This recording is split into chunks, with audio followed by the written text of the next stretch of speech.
वजीर आला सिंध मुराद अली शाह का कहना है कि गवर्नर सिंध खुद आज नागा पर्बत गए हैं और नंगे पड़ंगे इधर छोड़ गए हैं। विफाक पंजाब की तरह सिंध को भी बड़े तरक्याती मंसूबे दे।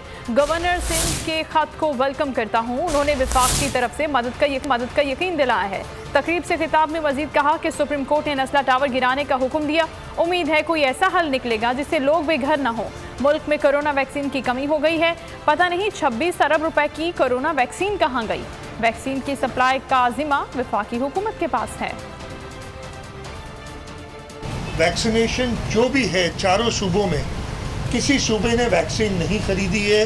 ये सारी के सारी वैक्सीन फेडरल गवर्नमेंट को आ रही है और इसकी वजह यह है कि इंटरनेशनल एजेंसीज फेडरल गवर्नमेंट को वैक्सीन प्रोवाइड कर रही है।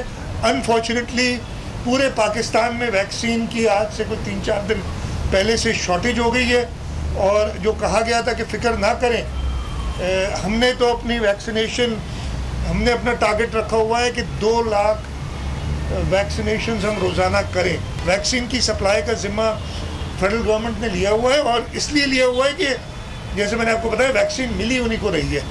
तो मुझे नहीं पता कि 26 अरब की वैक्सीन दी और कहाँ गई, सारा रिकॉर्ड मौजूद है। और एक वैक्सीन का रिकॉर्ड जो है वो नादरा सर्टिफिकेट, मैंने वैक्सीन लगाई है ना। जो सुप्रीम कोर्ट का एक ऑर्डर होगा वो हम पाबंद हैं ओबे करने के, जब तक कि उनको प्रॉपर रिहेबिलिटेट नहीं कर दिया जाए। हमारा point of view Sindh government का, फेडरल गवर्नमेंट से भी यही है और कि जी इनको रिहेबिलिटेट करना